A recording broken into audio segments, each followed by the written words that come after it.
making a model, a generalized linear model. Then we can use those models, the most supported one with the highest accuracy, to predict where we can see lingcod throughout the whole sanctuary. If you're funding something from a government agency, it makes sense to do work that the government wants to have done. So the more explicit the linkage between the science that's being proposed by the student and the needs of the sanctuary, the better. It's been motivating and inspiring to do this work knowing that there is someone at the end that will be using it. I've always been working 2 jobs, commuting 40 minutes one way, and I have the opportunity now to just fully engage and reach my full potential, and that has been incredible to experience.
There is good news for people that want to protect the oceans. That is marine protected areas, but in particular in the United States, it's national marine sanctuaries. Sanctuaries were created specially to preserve, to protect, and to share why they are important with the rest of the country. These areas are all very important because inside them they protect not only coral reefs and fish populations or the migration routes of whales or sharks, they also protect thousands of shipwrecks. These wrecks are protected and they sit in a way as exhibits in an undersea museum. At Thunder Bay, hundreds of shipwrecks, almost perfectly preserved by the cold, fresh waters of Lake Huron, are available for divers to explore and to dive in, while the Maritime Heritage Center back at the sanctuary's headquarters in Alpena, Michigan, gives visitors on land a chance to see what these ships are all about, why they're important, what they look like, how they went to the bottom, and the people stories associated with them. On the west coast of California, we're working now to document more of these shipwrecks and discover wrecks that the history books or old newspapers say to us are out there, but we haven't yet seen or put our eyes on. So over the last few years, we've discovered... Rely on partnerships and on private investment for their long-term health.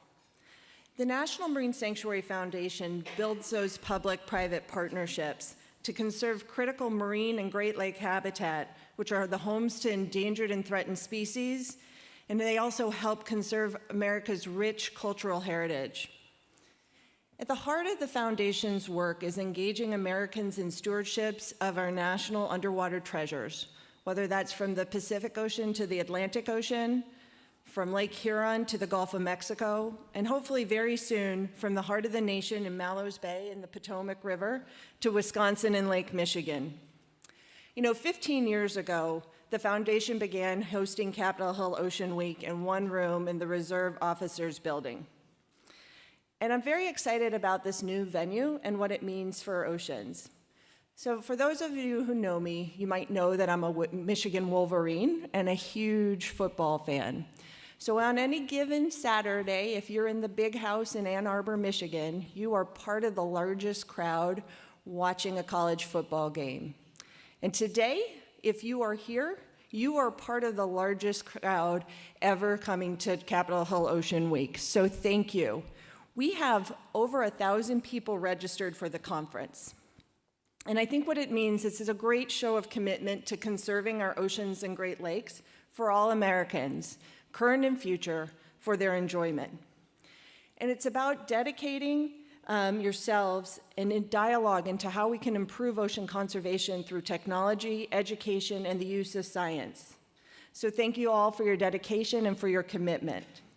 And I want to thank our sponsors who made the next 3 days possible, especially our signature sponsors, the Walton Family Foundation, Vulcan Inc., and the National Oceanic and Atmospheric Administration. And I'd like to now show you a couple of videos from our sponsors.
Thank you.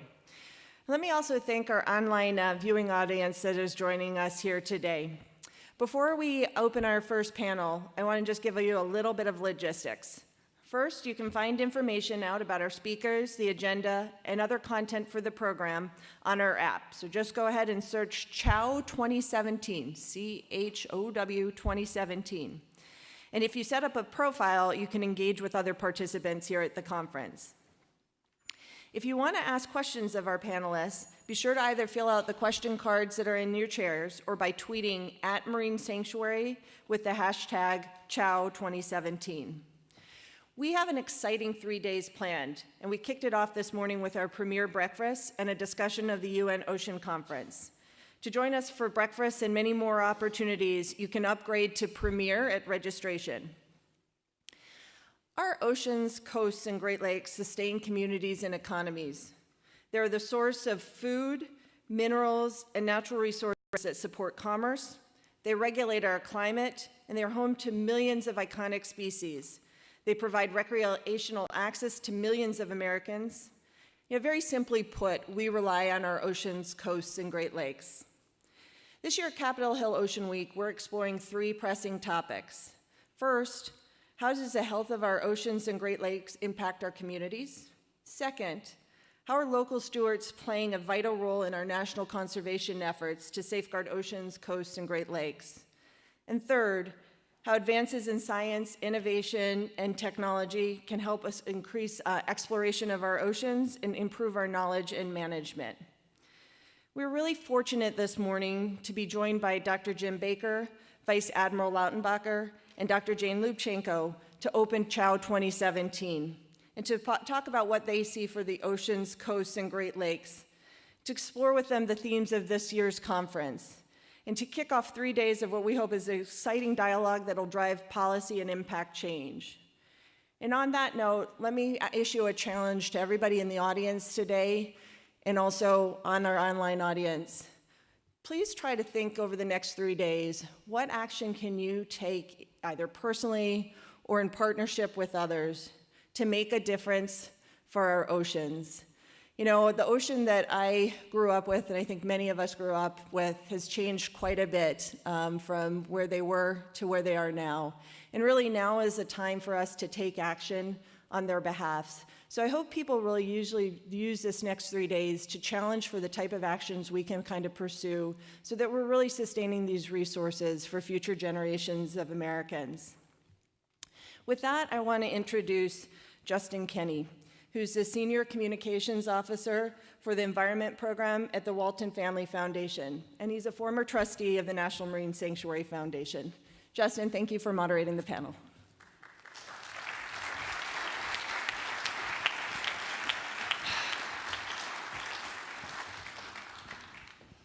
Thank you, Chris, and good morning, everyone. It is indeed my pleasure to share the stage with 3 people who represent 20 of the last 24 years of NOAA leadership. Dr. James Baker served under President Clinton from 1993 to 2000. Vice Admiral Conrad Lautenbacher served under President Bush from 2001 to 2008. And Dr. Jane Lubchenco served under President Obama from 2009 to 2013. And of course, the 4th person who could be on the stage is Dr. Catherine Sullivan, who just wasn't able to be here this year. But we certainly have her in our minds too. Our guests have served through some of NOAA's and the nation's more challenging and important times during budget growth and budget cuts, modernization of the National Weather Service, the rise of marine sanctuaries and marine monuments, both through the collapse of fisheries and their ongoing recovery, through historic and severe weather and hurricanes, and of course, oil spills. They've faced challenges to scientific integrity and to the role of science and policy. And they led NOAA during the emergence of climate change as one of the most important issues of our time. In our discussions leading up to this session, I was struck by the mutual respect and admiration that our 3 speakers have for each other. Their conversation was about the collective achievements of the past 24 years. And they largely agree on the major issues facing our oceans and our environment. So I'm thrilled to say that the next 60 to 90 minutes will really be an example of how we can come together in this town across party lines to work for the common good. We're going to divide our time into 3 sections, spend a little bit of time talking about the past, then the present, and then end with a look toward the future. And while our focus is and should be on NOAA's role, we're going to be able to expand that beyond just NOAA's position on these issues and talk about some of the broader issues that this conference is covering. And a reminder, please, to get those question cards, start filling up your questions and sending them up here. I'm going to try to get to as many of them as I can. So with that, I want to jump into a little trip down memory lane with an opening question for each of our 3 speakers. I'm going to start with Dr. Baker and work in chronological order. What do you all remember about the day you got the call to be the NOAA administrator? And what, for you, was kind of the determining factor in wanting to take this position? Dr. Baker. Okay, thanks, Justin. Actually, Justin and I joined NOAA just about the same time. He came in 92, and I came in 93, so we've watched it for the same amount of time.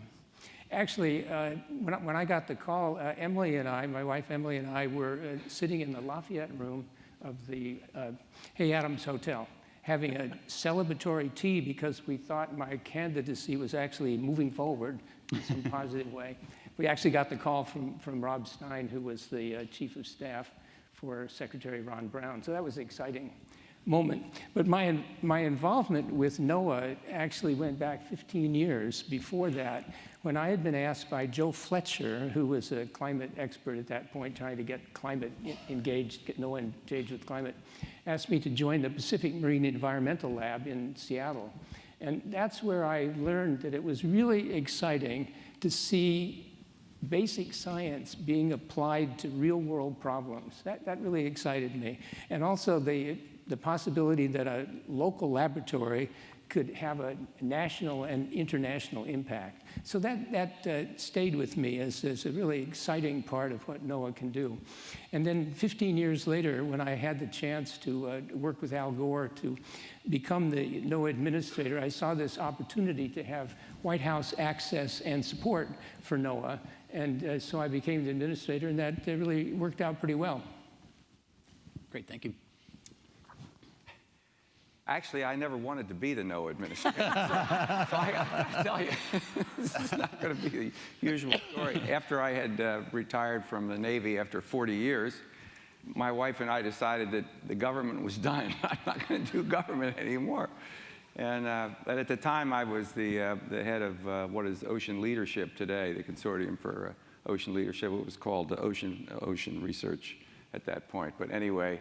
And it was right at the beginning of the Bush administration. And as every administration does, they were looking for people to fill the billets of the appointees for Senate-confirmed appointments. And I, as the head of CORE, which is now somewhere into the 90 region of, universities, aquaria, all of the kinds of installations that support the ocean, we were very interested, and my board was very interested, who would become NOAA.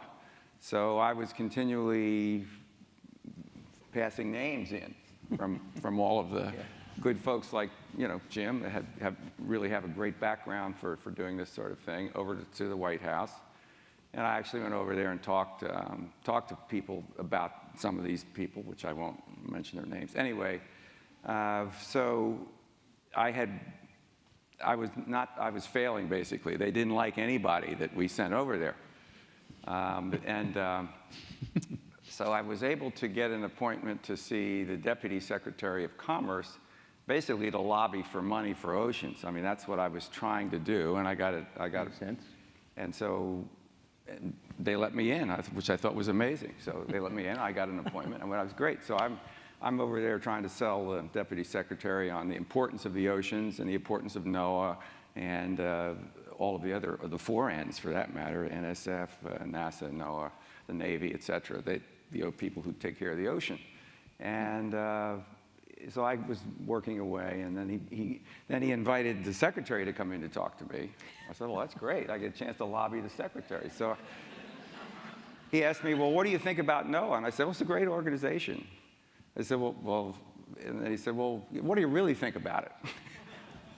So I told him some of the things that maybe, they could improve, and then the secretary left, and I looked at my half hour was up, and as a good, educator in Washington, I got ready to leave, and I'm trying to walk out the door, and the deputy secretary grabs me and says, I don't know what you want to do, but I'm not figuring out exactly what you're trying to do. He said, but you can do it better here than you can where you are. And he said, we want you to be the head of NOAA. I said, you're kidding. Yeah, that's good. I mean, he didn't say it quite like that, but that's what I was thinking. Anyway, I think I got to get out of here. And so he wouldn't let me go until I said, well, I'd consider it. So I said I would consider it, and I'd get back to him. So that's how it. And then I went and talked to Admiral Watkins, who was the head of CORE before me, and he said, you got to do this. And the board said, we would really like you to do this. And so I did. And then my wife, after a few days, went along with it. And we're still happily married, so everything. Anyway, I really enjoyed being there. It was a fabulous position. It's an extraordinary organization. It has people that just work and work and work and work and so talented. And it was a great honor to serve in that role. Thank you. Great. Okay. My story is not unlike Vice Admiral Lautenbacher's. President Obama was elected the first time in November of 2008, and in mid-December, my husband and I were in Australia doing field work, and we were scouting out some new research sites. We were actually down in Tasmania. And those of you who have been to Tasmania know that it's a pretty big island, and there's not a lot of cell phone coverage. And so you go into places where there is coverage, and then you go for long stretches of time where there isn't. So we got into an area when we were driving where there was coverage, and I downloaded all my messages.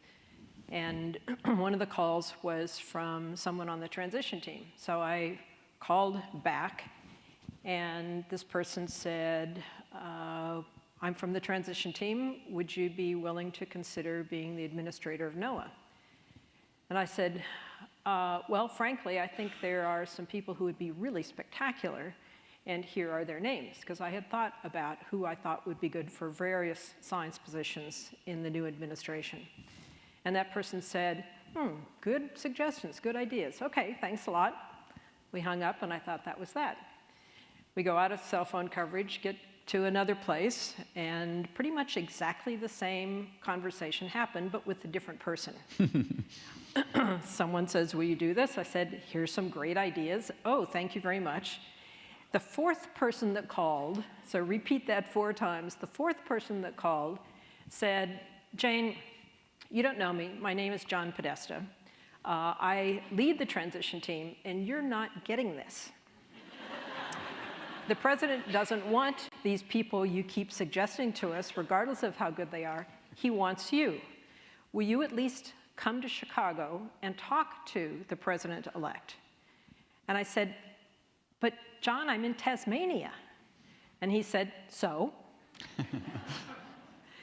So I said, well, let me think about this and get back to you tomorrow morning, because I knew that I wouldn't fly halfway around the world to meet with the president-elect if, in fact, I wasn't really serious about potentially taking the job. So I had a real heart-to-heart conversation with my husband. My sister and her husband were there as well. My son and daughter-in-law were all scientists. We were all doing field work together. We had some real heart-to-heart conversations, and I was reluctant to leave the 30-plus years worth of long-term data that we had for our study sites in Oregon. You know, at a time when things are changing, you don't walk away from long-term data. My husband finally said, I'll take over much of the joint research we've been doing so that you could go to Washington if that's really what you want to do, and I think that actually it would be a wonderful opportunity. So I called Podesta back the next morning, and I said, John, I'm happy to come to Chicago and meet with the president-elect, but I have a request. I said, we're in the southern hemisphere, and it's summer here. I have only field clothes. I have nothing at all that is remotely appropriate for the snowstorm you're having in Chicago right now, or meeting with the president-elect. Would you at least put me in a hotel that's close to a department store that's good so that I can get something to wear before I go meet with him? He thought that was the funniest request he had received so far. That's good. So I went to Chicago, met with the president-elect, and the very next day, I said yes. The very next day, we taped the announcement of the president's science team, and he really wanted to make a statement about how important science was going to be in his administration.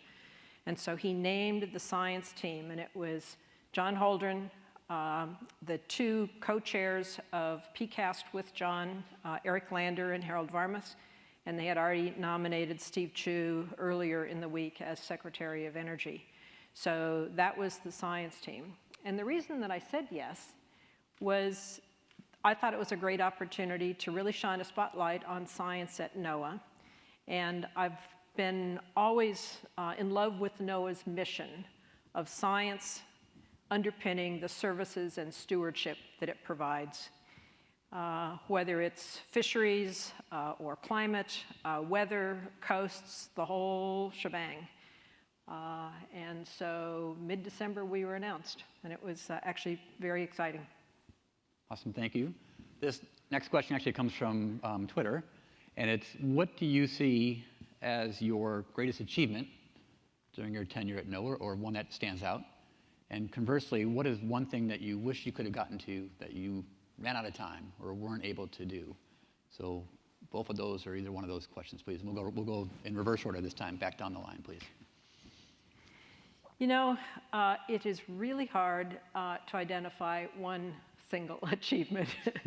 I was at NOAA for 4 years. It was a very, very busy time, and it was a pretty crazy time because we had so many challenges. We had Congress that was hyper-partisan and legislation light. We had the most extreme weather in any 4 years in US history. We had the Deepwater Horizon oil spill. We had a weather satellite crisis that we needed to pay attention to. We had ClimateGate. We had lots of stuff that was going on. I think that creating NOAA's scientific integrity policy is certainly among the things that I'm most proud of. It was not my policy, it was NOAA's policy. It was very bottom-up. It's been called the Platinum Standard for Scientific Integrity Policies, and it says in no uncertain terms that it is not allowed to cherry-pick, to suppress, to distort the science, and scientists at NOAA and other folks at NOAA can talk to the media without having to go through a gatekeeper and be scripted. So I think that's really important. But we also fixed the satellite program. We modernized the Weather Service, replaced all of the weather stations, the radar with dual polarization radar, which is very significantly enhanced the ability to do weather forecasts. We returned, in the 4 years that I was there, plus the 4 years that Dr. Sullivan was in charge, we've slashed overfishing by 60%, reduced environmental impact of fishing, and really put fisheries on a new path to sustainability and profitability.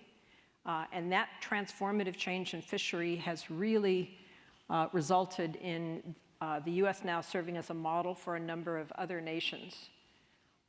So we provided climate services and enhanced climate science at NOAA. The one thing that we were not able to do, that I was hopeful that we would, was to create a national climate service analogous to the National Weather Service. Because NOAA is charged by Congress through legislation to provide climate services, and it does so. We just wanted to be able to reorganize and have the provision of those services be more efficient. So no-cost reorganization. That got derailed in large part because of the word climate, and it had to have congressional approval. So the one final thing I would say that we did that I was really, really proud of was had a hand in creating the National Ocean Policy, a partnership across all the other 26 different federal offices and agencies that really made a statement about what the US wants from the ocean. If I were including Kathy's accomplishments in mine, since she isn't here, I would note very significant expansion, both in my 4 years and her 4 years, of a number of the national marine sanctuaries, and creation of some new marine national monuments. And in fact, when President Obama came into office, only 5% of the US exclusive economic zone was highly protected. By the time he left, 23% is now highly protected. So that's a more than fourfold increase in highly protected status. So apologies for not being able to focus on a single one, but the amazing team at NOAA was able to accomplish all of this stuff despite that craziness. And I just can't give enough credit to the federal employees and the contractors at NOAA who work each and every day so incredibly hard on behalf of the American people and do just amazing things. So shout out to all the NOAA, but also other federal employees. Great, amen to that. Admiral Ottmarker. It is practically impossible to pick out one thing and say that was just really the best or the greatest, but let me, I guess if I have to single out the first thing that I would talk about, it was the creation of GEOS, the Global Earth Observing System of Systems, and the Group on Earth Observations, which is set up to gather the nations of the world together, to work together to get the data that you need. And I'm a big fan of data, all right? I'll talk about that later, I guess. And those that work for me know that. So this was an international organization, and we got the White House to agree. Colin Powell opened the proceedings. I personally invited people from Europe and Asia, et cetera, to come, and we had, and just as a start of an idea, we had like 34 nations showed up at the ministerial level. The idea was this is a ministerial level issue. This is not down in the weeds. This is right next to the people who were in charge of the nations, and they all came. And now it's, again, in the 90s or something like that, nations that meet periodically and have built an entire regime for bringing all the data sets, basically, of all the systems. The Earth is a system of systems, and you have to put it together, and that's what makes NOAA so powerful. So I really felt that was important. But I do want to say that none of these achievements were mine. They were achievements of the organization, because there was a great deal of support, an extraordinary great deal of support. And let me say one other thing before I turn it over to Jim. The setup across these 24 years, and I include Kathy in there, there was extraordinary progress across, and I will use, I'm a budget guy, I did the Navy budgeting program for a number of years, et cetera. So if you look at when Jim had to start in this business, the budget was around $2 billion or so, something a little less than that. Jim moved it up to about a little less than 3, something like that. When I got in, then we moved it up to about 4.5 was my last budget, and Kathy left, it was like 5.5.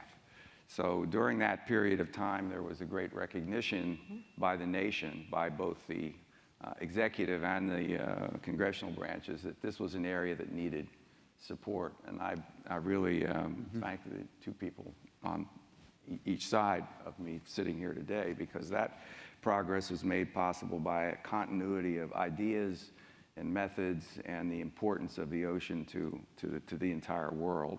And it was shared, I think, across the panel here. So let me stop. Conrad makes a really good point about the budgets. And I remember when I came into NOAA, interested as you were in how do you get the budget up so you can actually pay for the important programs, talking to my new colleagues in the administration about how NOAA was a $4 billion agency stuffed into a $2 billion budget. And of course, around the table, all the other people said, well, that's true of my agency too. And I thought, okay, this is going to be a lot of work. This done. Yes. But the thing that I tried to focus on, well, I should say one other thing. Connie started this Global Earth Observation System of Systems program, GEO and GEOS, and I had the privilege to be at that first meeting, which was very exciting, and to see all the nations of the world come together and say, we have to do observations. I think that really is an important point, and actually I'm still doing consulting for that group. So thank you for starting. For me, the high point, I think, was we were trying to focus NOAA and the outside community on awareness of the oceans and the importance of the oceans, something I'd been interested in for a long time. And when the announcement was that there would be a year of the ocean during my term in 1998, I thought, okay, this is a fantastic opportunity to make a difference. And so we put together, with the help of the White House, and Sally Ozell did a great job. I think, Justin, you were probably involved with that. Small, tiny. Small part. We put together a National Ocean Conference in Monterey, and as we were putting it together, my original thought was, this is a great way to get ocean awareness. But as we put it together, it was clear that the president, the vice president, and a number of cabinet members would come to the meeting. I got a call from the Office of Management and Budget saying, the president can't come out to this meeting unless he has a budget commitment to make. How much money do you want? And we hadn't really thought about that. We were just trying to get awareness. And so I think Sue Fruchter and I and Barbara Smito, who are here in the audience, and and others talked about how we could, what we could do, and we came up with a budget overnight of about $80 million for ocean exploration and new things. But included in that, and of particular relevance for this audience, is the fact that we were able on the spot to double the budget of the Marine Sanctuary Program from 14 million to 26 million. We did in one day what it's taken 15 years to happen after that. So having a National Oceans Conference is a good way to get attention. And I've been very impressed with the National Marine Sanctuary Program and how well it is done, how it's grown. I think Jane did a really great job of emphasizing that over the years and the importance of it. And Kathy, I think, made the same points. So that was I think an important step and something that could be built on later. In terms of things that didn't happen, one of the things that I wanted to do, and I'd wanted to do this for several years, was see if we couldn't merge the Defense Department and the civilian weather satellites into a single program. We have similar satellites flying, we have similar support systems and so on. And I talked to Al Gore, I talked to John Deutsch at DOD, and we agreed that it would make sense to converge these programs. The issue is you have very different cultures. You have a military culture, you have a civilian culture, and even the engineers are somewhat different. But we were able to pull together the program and put together the National Polar Operational Environmental Satellite System, NPOS. And at the time I left, it was showing a little bit of strain, and then in the end, it didn't really hold together. But I think in the long run, we're going to have to find a way to converge these programs so we don't have too much duplication. But that's my 2 pieces. Great, thank you. So we're going to shift a little bit to the present, and since Admiral Lautenbacher brought up the budget, we'll go there. Let's talk a little bit about Dr. Spinrad at NOAA, who just retired this past year, was famous for always having a nickel in his pocket. It was his reminder that NOAA costs the average American a nickel a day to run for weather, climate, fish, oceans, all that we get from this agency. You've seen some of the conversations around the budget proposals for this year. As you look across that, make a case for a piece of NOAA that you think may not always be appreciated, or certainly needs to continue to have its budget, or even maybe at least sustained or grow as you look across the agency that does so much. But is there a piece that particularly is important to you or you think could use a little defense? And why don't we start with Admiral Lautenbacher first this time, and then we'll... Okay. Let me talk about a couple of the items, or let's talk about one specific item that was just whacked completely, the Sea Grant program. And it's a program that's not known as well as it ought to be, but for those of you that understand land-grant colleges and understand the support that they get and what they do around the entire nation, well, Sea Grant is the ocean component or ocean sister or brother to that outfit. So you would be destroying a huge network of people that take care of our coasts and provide support to the education for our coasts, for the local management of the coasts, and a lot of the activities that support conservation and wise use of resources along the entire nation's coast. That just to cut that out cold, I think, is an incredibly tough move to make, and how would you then translate and bring that back? So I'm not a fan of doing that. I had the problem when I took over. We had a similar issue. It wasn't started the same way, but they were going to remove the program from NOAA and give it to the National Science Foundation, and it was going to be cut in half or something like that. And so it took me 1.5 years to get that back, and back up to its level of support. It's an enormously important part of supporting our coastal ocean system. You know, I'm a big fan of the Integrated Ocean Observing System. I spent time, was the chairman of the SOCORA part of that in the last couple of years. And Sea Grant plays a big role in our coastal ocean, so I think that needs to be rethought. Great, thank you. Dr. Baker. I'll pick a slightly different topic, which was looking at the NOAA role in the Arctic. As we look at what's happening in climate change now, there's an accentuated warming for various reasons in the polar regions, and the Arctic ice is melting faster than anybody thought that it would. We haven't had an ice-free Arctic for 100,000 years, and it looks like sometime between 2030 and 2050, that's going to happen. Once you have an ice-free Arctic, you change the heat balance of the globe, and there's less of a gradient between the poles and the equator, and you get this loopy jet stream that brings big changes in the weather. And it can bring lots of extreme changes in the wintertime in particular. So we're going to feel that, we're going to see that, and yet the budget completely takes out, the proposed budget completely takes out the NOAA funding for research on ice modeling, and then all of the efforts for NOAA to deal with communities, both the local communities that depend on fisheries and the various industries that are involved in the north.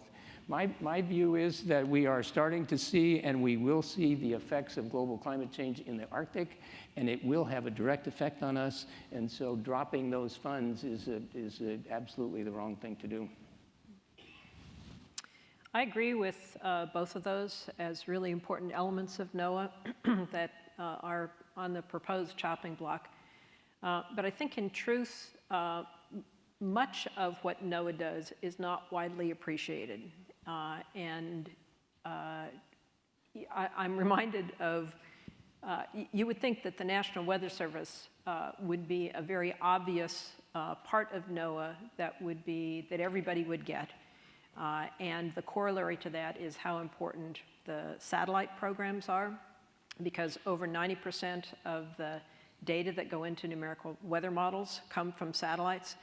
And I am reminded of when we had fixed the weather satellite program management that we needed to, and I was on the Hill to help describe what we had done and then request the funds to continue building the next generation of NOAA's weather satellites.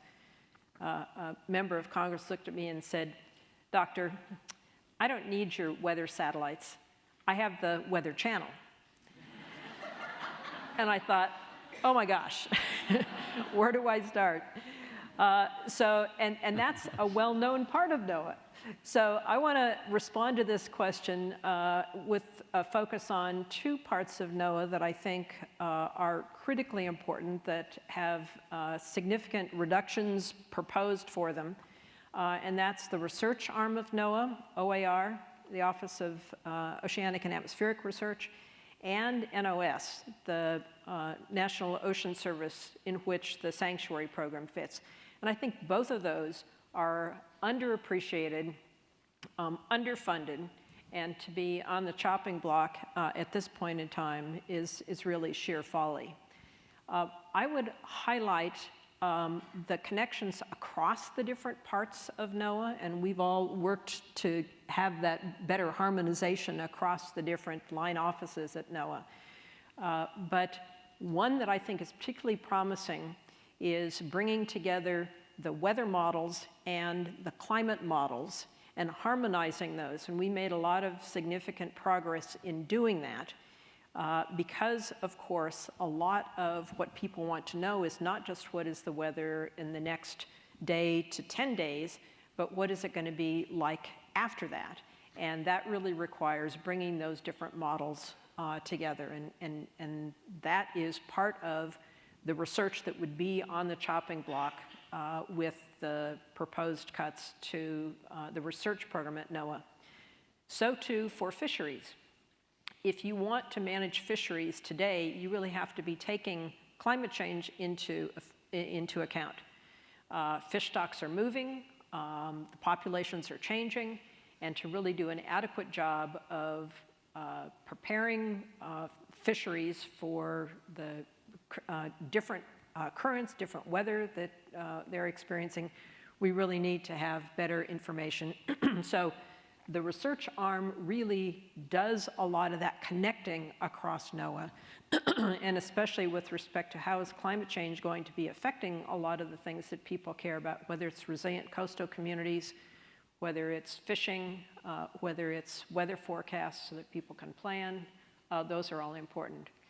And the NOS budget has never been what it really needs to be, given how important that mission of NOAA is. So I would just highlight those two.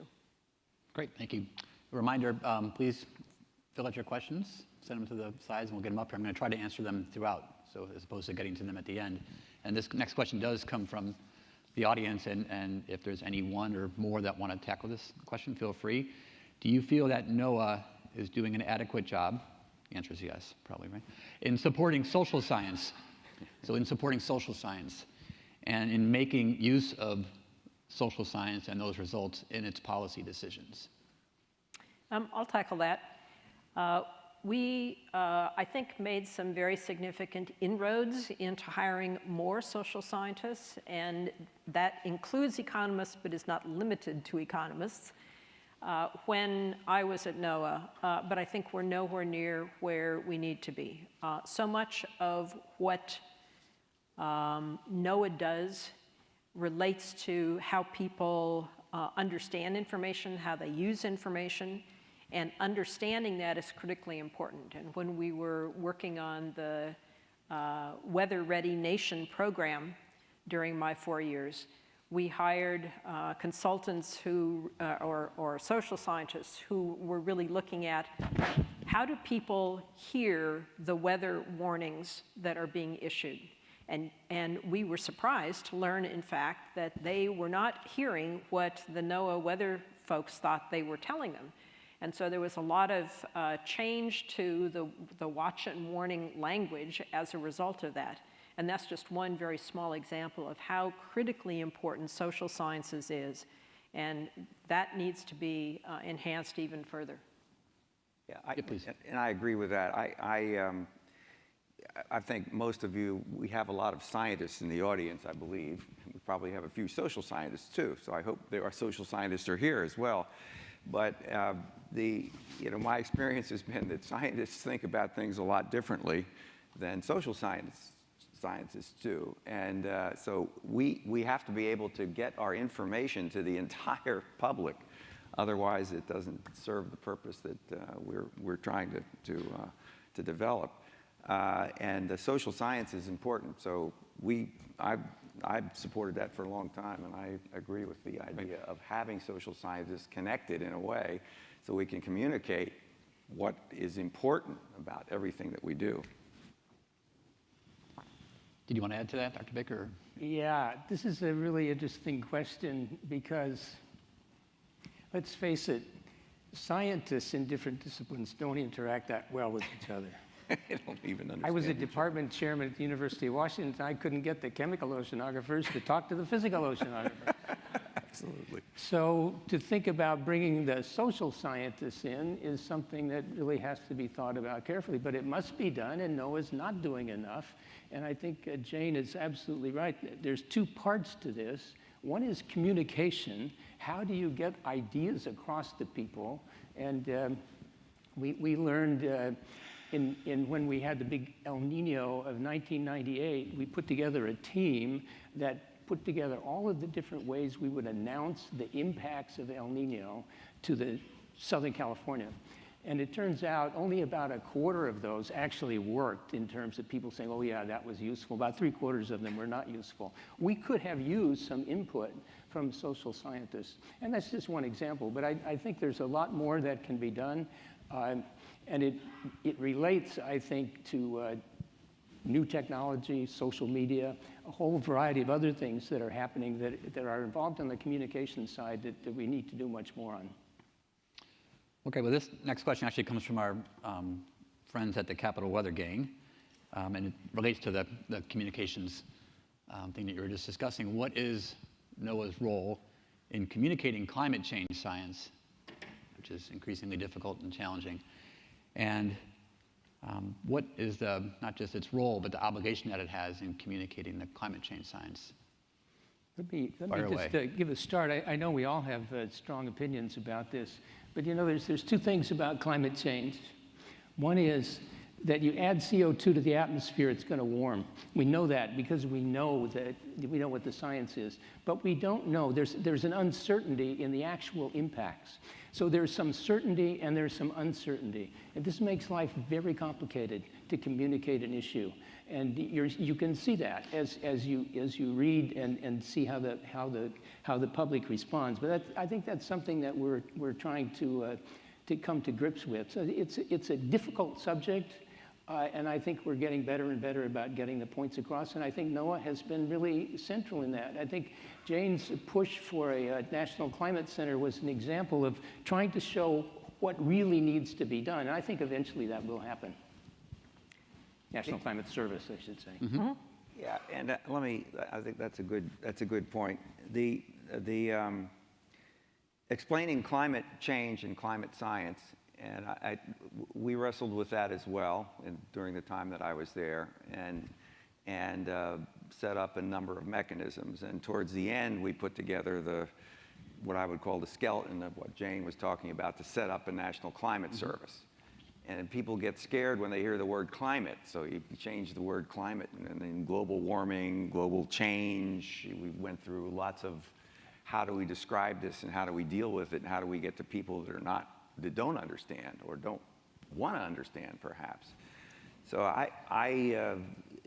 we talked about things that we might have been disappointed in. One of disappointments, I was unable to do it, and then when Jane tried to do it with the Climate Service, Congress jumped in, so we don't have a climate service. I think it would be useful to have an organization that does that, that has the I won't say separation, but the recognition that that's its purpose, and that's what it does. And today, it's fragmented in a way that it shouldn't be, and we end up with all sorts of discussions that are not helpful. So I think there are a number of challenges that haven't already been mentioned with respect to communicating about climate change. One of them is that there are multiple agencies where climate science resides and where the impact of climate change and climate variability on activities of an agency are relevant. And that's why the Global Change Research Program cuts across dozens of agencies. NOAA chairs the U.S. Global Change Research Program. It has a very large number of climate scientists, and because of that, I think has a special obligation, although not a unique obligation, to communicate about climate science. When I was at NOAA, we created a new website, climate.gov, to serve as a mechanism for assembling all the climate information, making it publicly available. And there are multiple venues through which one can do that. So in addition to the polarized nature of discussions around climate today, how it has unfortunately become such a partisan issue, there are multiple other challenges. And in the end, the science is important, and it should inform our understanding, and it should inform our actions. But in the end, to my view, climate change is not just about the science, it's about what's right and what is our obligation, not only to people around the world of today, but tomorrow, especially the most vulnerable people. And so communicating about climate is communicating science for sure, but it's communicating about likely impacts in ways that are scientifically accurate, but that can be understandable and seen as being credible and usable. And unfortunately, that's a very significant challenge these days. Great. We have several questions on this topic, and that is around the administration's current review of national monuments, including marine monuments, and also the executive order that includes national marine sanctuaries, these two executive orders. What is your take on these from the standpoint of, there's one way to look at this, is that this presents an opportunity to make a case for these places and to make a case for our national marine sanctuaries and the role that marine monuments play. But what is your sense of what is the future for sanctuaries and monuments, and what's our opportunity to try to advance that future? Yeah, this is an interesting. I didn't hit the item. I remember you asked what was something that we wanted to do that we didn't really get to, and I want to bring that into play at this point. In the review, I find that very unsettling that we would review, being a conservation supporter. I think that we don't do enough conservation, so I'm not happy with reviewing what we're conserving now with the idea that maybe we need less. And I don't think a lot of people, if we want a sustainable world, which is where I am, that's not the way to go. In any case, the issue of marine monuments, the language of that, unfortunately, that law that was set up allows for this to happen. Now, when I was there, we got very interested in the northwestern Hawaiian Islands, and that's when we were able to create the Papahanaumokuakea National Marine Sanctuary, which at that point more than doubled the amount of square footage that was under protection. And I think if you go across the history of the last 24, you will see that protected area from National Marine Sanctuary's point of view grew and grew and grew and grew, and consistent across the four of us who have been there for the last 24 years. But one of my greatest disappointments was that I had spent 5 years, or we, in NOAA, and the community out here, and a lot of the conservation societies, to try to get that as a national marine sanctuary. Okay, and the president wanted to do that too. And I spent a lot of time talking to the various people that were involved in the conservation world, in this group itself here, and the fishermen and everybody else that was in. We worked through all the wickets. Now, the law that sets up the national marine sanctuaries is a law that requires a process to go through that pretty much once you do it, you do it. You don't come back and say, well, we're going to revisit and get rid of this, because it goes through a lot of steps of approval and agreement through many parts of the government.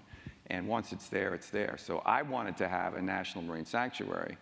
And the president became upset that we were upset's a bad word, but anxious that we were not getting it fast enough. So I said, I'm going to do this. And this is the only time I ever threatened to resign. I said, but this belongs in the sanctuary world, and it belongs in the Commerce Department under NOAA. It does not belong in the Interior Department. So Papahanaumokuakea National Marine Sanctuary, or National Marine Monument, was then given to Commerce to take care of. And so I'm concerned that we can easily undo things that shouldn't be easily undone, because the National Marine Sanctuaries go through a very distinct process to get where they are, which brings people together in the neighborhoods, in the various communities where they live, and puts together a setup that allows everyone to benefit and to be proud of what goes on. And so that, I think, is important for us. I'm not a big fan of those reviews. You could take that, I guess. All right, so tweeted. Anyone else have a question you want to add? I'm not running for office anywhere, so there it is. So I think you can argue about the pros and cons, the merits and challenges with both sanctuaries and monuments. The reality is we have both. And the reality is that they have historically received strong bipartisan support. Both sanctuaries and monuments have received strong bipartisan support. And I think that this review is ill-advised, but it is what it is. And it is very much an opportunity for people who understand the importance of protected places in the ocean, we'll call them blue parks, to sort of put them all together in a bin. People understand green parks on land. Let's just talk about blue parks in the ocean. And they are critically important in helping achieve our goal of healthy, productive, and resilient oceans. They protect species, they protect habitats, and they protect the ecological functioning and the services that the ocean provides that we want and need.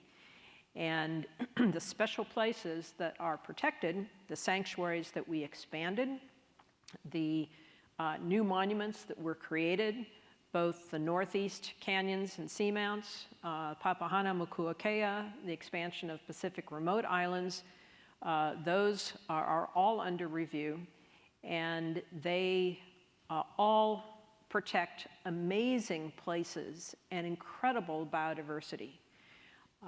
And this is really a call to weigh in, to connect with Secretary Zinke, who, as the President has charged, being in charge of this review, and to make your voices be heard. It is a golden opportunity, and I think there is a very time-sensitive opportunity to talk about why these blue parks, why these places are so incredibly important, and why we need not only to protect them, but why we should be, in fact, protecting more. Excellent, thank you. So we're going to shift a little bit to the future. And I've asked our three speakers to think about, there are three themes that are guiding this conference: conservation, science and technology, and the land-to-sea connections. If you were to look down the road, what are the issues that both concern you the most, but where you're also hopeful and you see possible solutions out there? And Dr. Baker, why don't we start with you, and we'll come back down this way. If you look out to 2050 and you look at the trends, population is going to be, of the world, is going to be about 10 billion people. The world economy is going to triple, and our extraction of natural resources is going to triple. These are all things that the economists know, population experts know well. All of this leads to stresses on the ocean, which will be exacerbated by a warmer, wetter, and a climate that has more extreme weather. So the coastal communities are going to be impacted.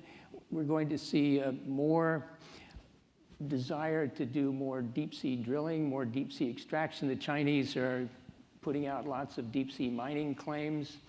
So there's increased pressures on the ocean. And when we look at how we can counteract that, I think we're going to have to bring to bear all of the technology that we have, the ships and the computers and the scientific minds that we have. But we're going to need new things at the same time. We're going to need these new small sats that can be launched 20 at a time. We're going to need thousands of autonomous floats all pulled together by artificial intelligence. We're going to need to do our conservation rules using blockchain computing technology that is now emerging. There's a whole set of new technology that I think is going to be important to deploy so that we can really help counteract these larger trends. I think it can happen, but it's something that we'll have to do. I support what Jim has just said. I think it's very important to look at technology. The first thing is, if you want to draw a picture of the growth of population, talk about a hockey stick. I mean, as Jim mentioned, this is a real hockey stick, and it's going up. We are overpopulating the world, and we have to figure out how to do it in a sustainable way. And I don't see any way to do this except education. We got to educate people about what's going on, and technology. Technology has allowed us to keep up with where we are today, produce enough food for the increasing numbers of people on Earth, enough facilities, and even improve a little bit of quality of life. Maybe not enough for the entire world, obviously, and we need to do better. So this issue of we need to be open to the new technologies And in that case, then you've got to bring in the social scientists because you have to figure out how you change society. If everything is going to be made by a robot, what kind of jobs do people have? I remember bringing this up eight or 9 years ago, and people kind of laughed at the idea, but I think people are more serious about it now. If you look at what's happening, we need to look at transformations, and the transformations will have to go quickly if we're going to stay up to, some of the graphs show it sort of stopping when you get to 9.5 billion, then it tails off. Well, I don't see anything there that's tailing off that growth right now. And so we have to figure out how we're going to tail it off and how we're going to live with it, and it's technology that's going to do it. And you look at your cell phones, you look at the kinds of things we have put together in the last 10 to 15 years, the increase is just enormous, and that's where it goes. I agree that technology is going to be a really critical part of how we address the problems of the future. But in a climate-changed world, with oceans becoming not only warmer and stormier, but more acidic, higher, and containing less oxygen, there are very significant challenges to the continued provision of food from the sea. And that, in fact, is one of the important ways that people connect to the ocean. When you say the ocean, for folks apart from those of you in this room, the first thing they think about may be seafood, another might be recreation. Both of those are critically important. And food security for the future will absolutely require resources from the ocean. And so I think it is not just about technology, it's also being smarter about what we do and recognizing the importance of partnerships and changed incentives. And if we can provide the right incentives, we can in fact change many behaviors and many dynamics.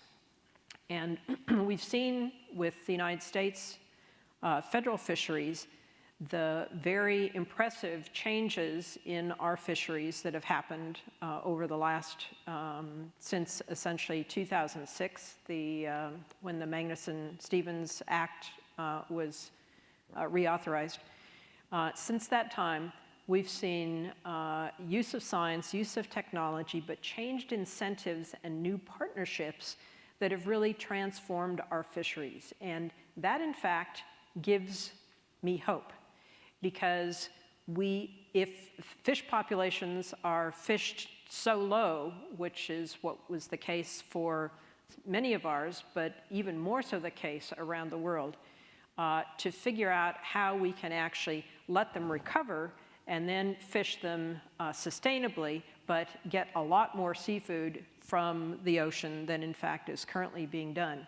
That will be an important element of the future. And I'm involved in some partnerships with the CEOs of the 9 largest seafood companies in the world that are very concerned about some of these future trends and interested in being part of the solution, not just part of the problem. NOAA Fisheries has been taking a strong lead in sharing some of the best practices with others around the world. I'm working with after I left NOAA, I served for 2 years as the first U.S. science envoy for the ocean with the State Department and had an opportunity to connect with folks in China, in Indonesia, South Africa, Mauritius, and Seychelles around this concept of the blue economy. And there are lots of opportunities, but there are lots of dangers. And getting the incentives right, using good science, and new partnerships, I think, are going to be important complements to technology to be able to use the ocean without using it up in a future world. So staying on this theme a little bit, this question came in from Twitter, is the thoughts on how this idea of citizen scientists and how citizens can contribute, especially in light of government resources being cut or stagnant. But that idea of how can everyday people help? How can citizen scientists be involved? Or does that work? I think there's a wonderful golden opportunity to be engaging citizens in more of the data collection, the data analysis, and I think we're seeing that. It's just blossoming. When I was at NOAA, we had a really fun project that was called Old Weather. And this focused on the Navy logbooks that recorded very accurate observations, measurements about weather that were taken in the North Atlantic. The logbooks are in the National Archives. All the data essentially are buried in the logbooks. And so NOAA partnered with the National Archives to scan the logbooks and then invite citizens to go through the logbooks and record the data that they were reading in an Excel spreadsheet. But the people who were doing this, the citizens who were doing it, were not particularly interested in weather, but they kind of adopted a ship. And they got really involved in the lives of the people on board that ship. You know, what did they have for breakfast? Who fell overboard? Where were they? What was happening? It was this, drama. It was reality TV before reality TV existed. And they were living vicariously. And it was really fun to talk to some of the people who had signed up for this. So that was a fantastic way of engaging citizens in the process of doing science, which gave them a richer understanding of the science, but also gave scientists some data that they could then have insight into what that period of time was in the North Atlantic before we had good satellite information. And it was sort of between the satellite era and when you could get good information from ice cores, and it was just this big black hole that now we have filled in. So that's just one example of citizen science, and there are hundreds, and I think it's a wonderful opportunity.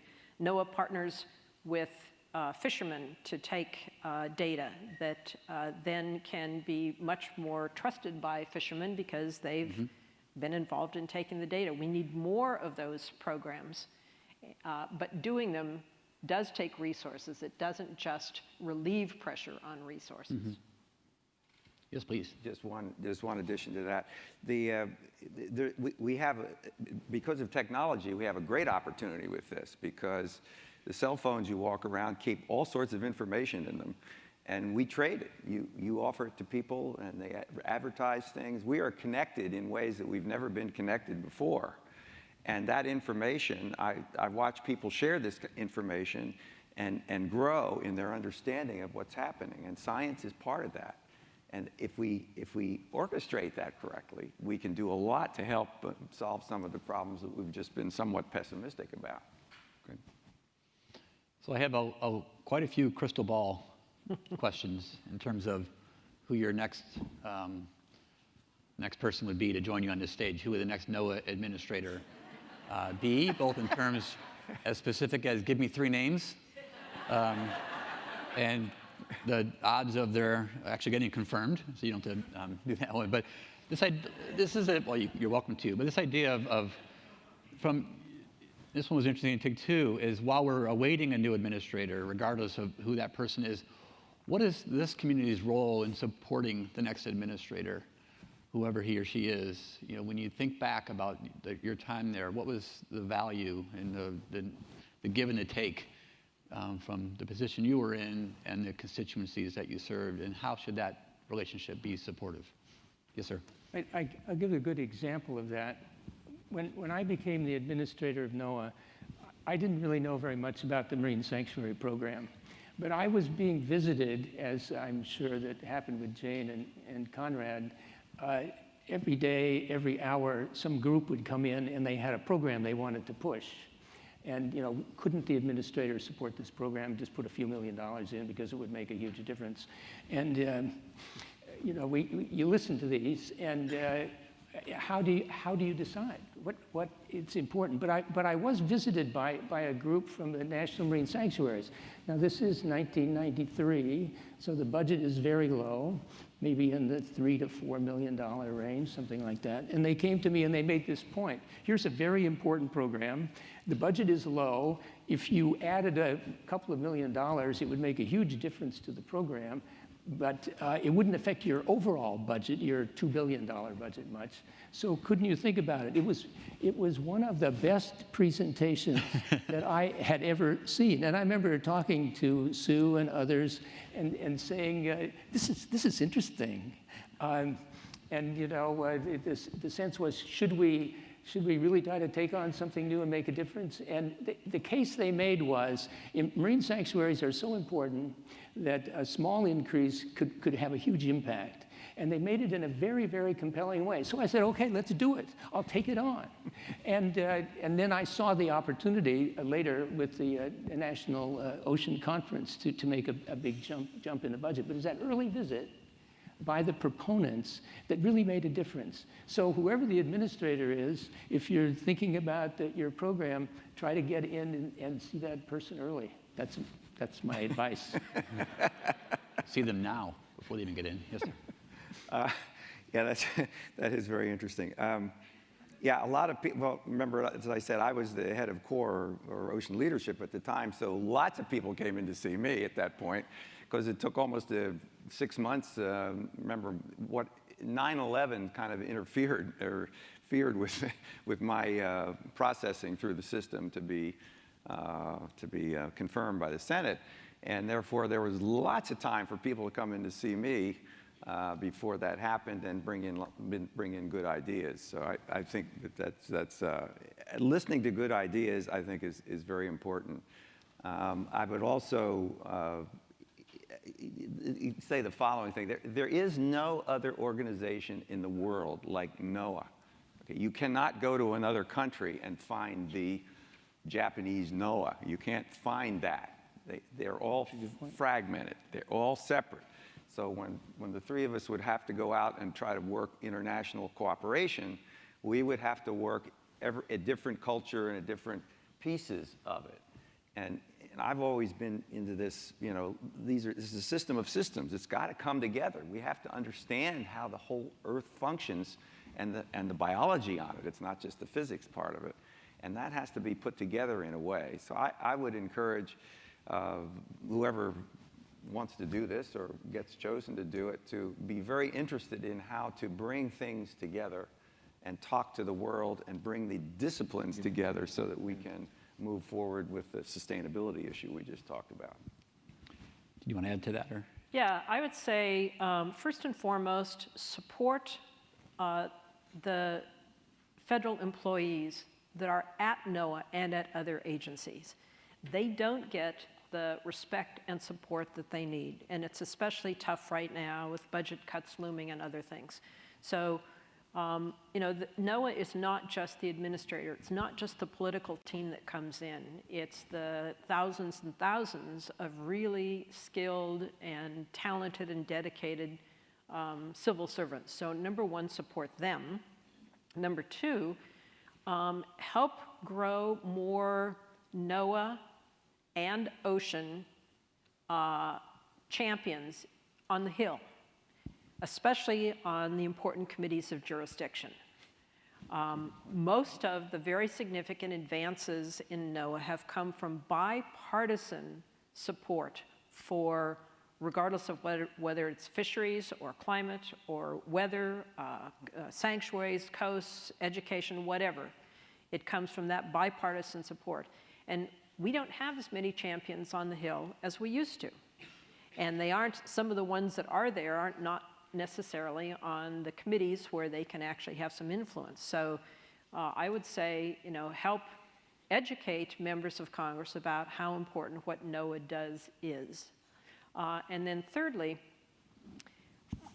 it's always a lot more powerful whether you're going to the administrator or to the secretary, which is obviously relevant here, or to other colleagues at NOAA or to the Hill, to have partnerships. Because it's not just a single interest. If you can bring a group of environmentalists and fishermen, for example, together that see eye to eye on something, that's a lot more powerful than just bringing some conservation folks or just a group of fishermen. So if you are trying to have some influence on the directions that NOAA goes and the services and the science and the stewardship role that it has for the future, think about Congress, think about the career people, think about partnerships in connecting with them. Excellent. So the next question is takes more of an international point of view, and I've got several questions along these lines. This one specifically about NOAA's role in combating illegal fishing and around the issues of seafood fraud and traceability. But tying it into other questions, just that the importance of this international leadership coming from NOAA and from the country and not backing away from that leadership role. Thoughts on that specific to the illegal fishing issue or other issues? I think we've made amazing progress in raising the visibility of illegal fishing, IUU fishing, illegal, unregulated, and unreported fishing, and the importance of traceability and transparency. NOAA has been at the forefront of leading that internationally. It was a very key player in negotiating this new agreement that the UN Food and Agricultural Organization is the home for. It's called the Port State Measures Agreement. And it acknowledges essentially that the ocean is a really big place and it's hard to catch bad guys doing bad things every place, but that all those vessels at some point have to come back to port. And so ports are going to be the key place where you can actually get some traction. And the countries that have agreed to sign this Port State Measures Agreement are now numbering 48. It's came into force last summer. And all countries that have agreed to it will not let illegal fishing vessels come into their ports. And if they do, they will capture them. And there are a whole series of other things associated with that. So there has been progress made. Interpol now has an international fishery crime unit. We now have new ways of using technology to see what's happening on the ocean. Both the Global Fishing Watch program, that is a partnership between Oceana, SkyTruth, and Google, and Eyes on the Sea program, which is a partnership between the Pew Charitable Trusts and the UK Catapult satellite applications. Both of those are providing near real-time information about who's on the water, what are they doing, in ways that can then inform either better enforcement of protected areas or identifying illegal fishing activity. So in fact, we've made a lot of progress.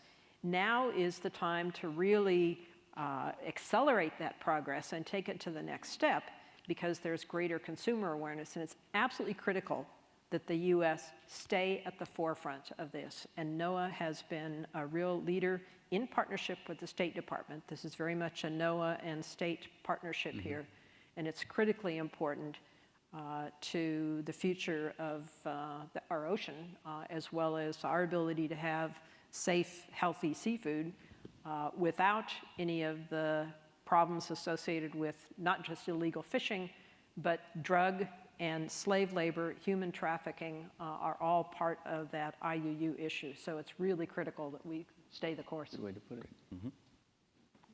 Either on this issue or just the larger issue of NOAA's role in international forums on the issues that are important.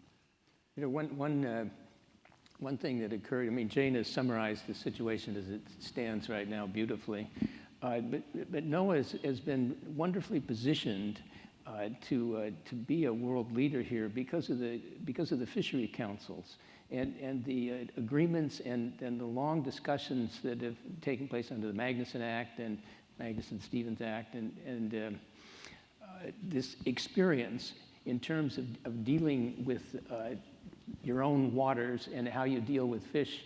And I remember while I was administrator, I was approached a couple of times by countries. The UK was about to join the EU, and the question was, how do we keep the EU fishermen out of our waters if we join the EU? Well, that's a tough question, because the answer is probably not. But they wanted to learn the experience of the fishery management councils, and that I think is something that NOAA has great experience with. It's worked well, and it's something that NOAA has brought to the international world. Yeah, because of the point I mentioned that NOAA is a unique organization. NOAA has a a cachet around the world. So where NOAA goes, people listen. The WMO, we're a big player in WMO. We're a big player with the FAO and fisheries, big player on IUU, the Whaling Commission. We always ran that for the world. And those things have American leadership. NOAA plays a big part of it, and I encourage us to broadcast that and to keep pushing it, because that's the way we may be able to get at this problem. I think NOAA has a lot greater potential internationally than it's able to deliver on, simply because of resources. There are very few people that are dedicated to be involved in these issues, and yet there's huge opportunity to have an influence. Great. We are going to transition. I've asked each of our speakers to kind of have like a closing thoughts about whatever they wanted to talk about, to inspire, to engage, or however. Before I do, Jane, you mentioned the need for us to have greater ocean champions. There was probably not a greater champion for ocean and coast than Margaret Davidson, who we lost recently.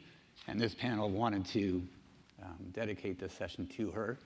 And I think she probably worked with each of you across there. So if you had thoughts about that as you close this out. But we're going to go with Dr. Baker. First, some closing thoughts.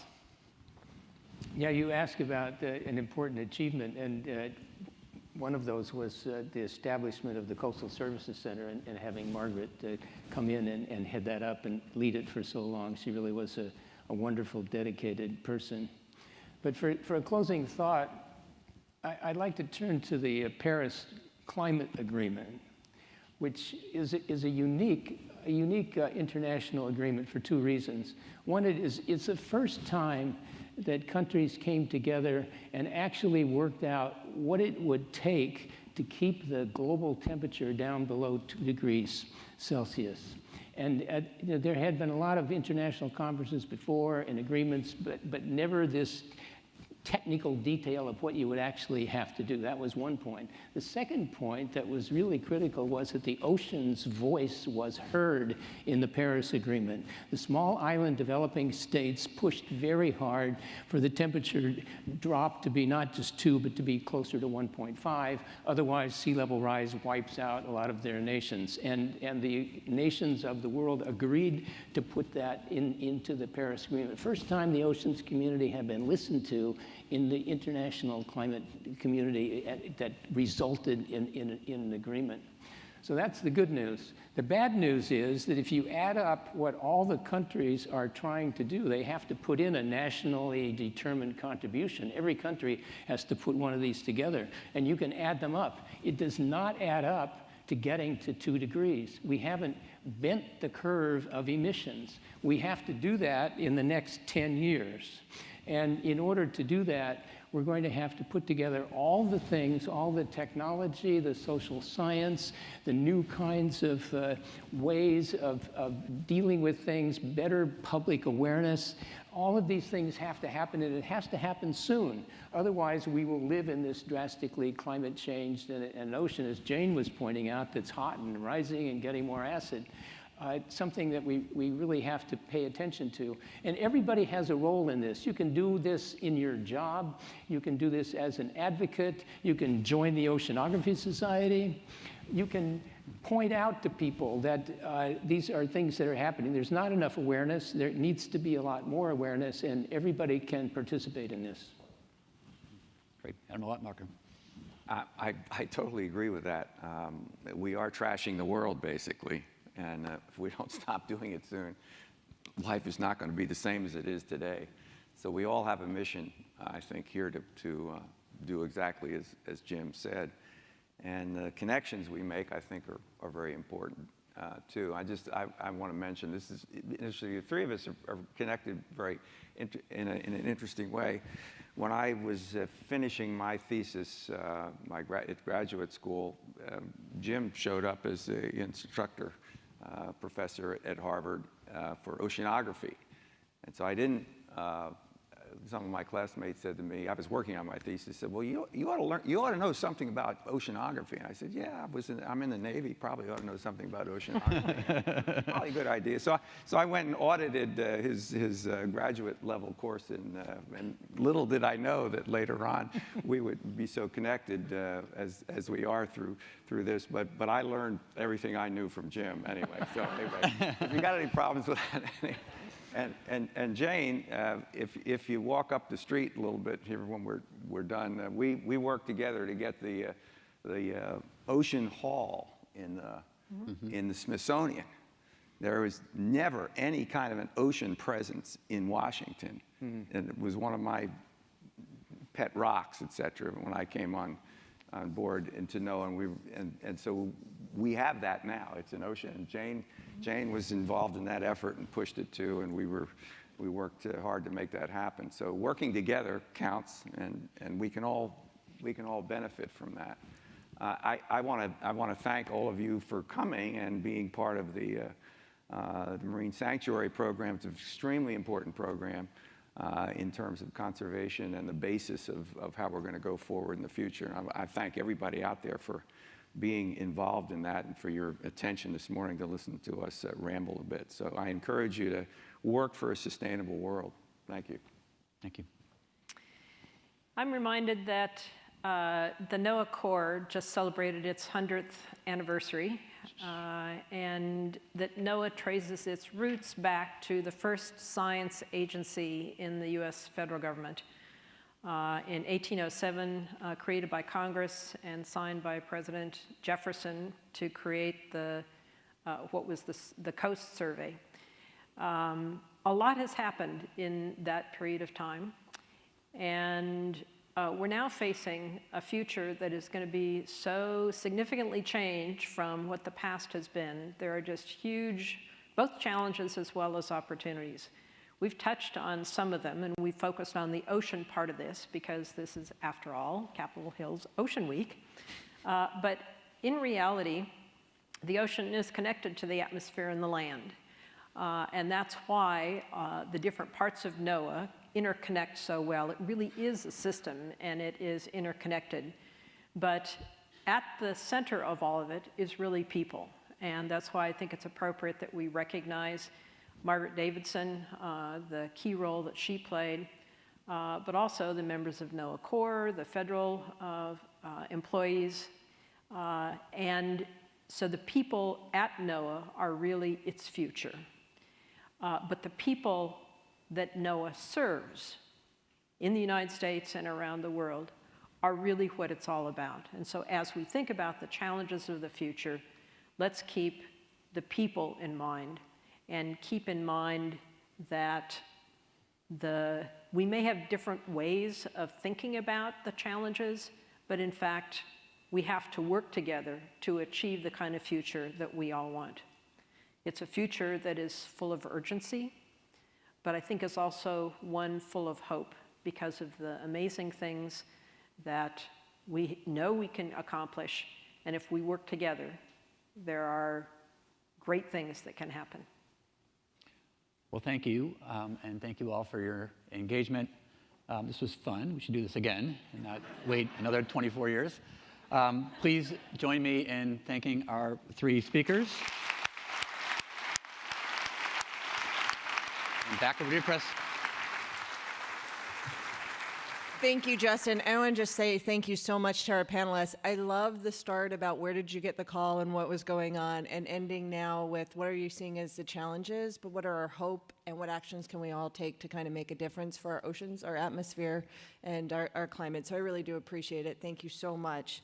So we now have an hour-and-a-half lunch break. The Women's Aquatic Networking is hosting an event right outside in the networking lounge from 12 until 1. So please bring your lunch and join us for that discussion. Please also take time to visit with our exhibitors, take a virtual dive into NOAA's National Marine Sanctuaries, and also also look at the storyboard that Esri designed so you can learn a little bit more about sanctuaries. We'll see you at 1:30 here for the Technology is a Game Changer panel. Bill Hilf, who's the CEO of Vulcan Incorporated, will kick off our afternoon. He has an exciting announcement about systems integration and technology and how they're going to be using it to fight illegal fishing. So thank you very much, and we'll see you at 1:30.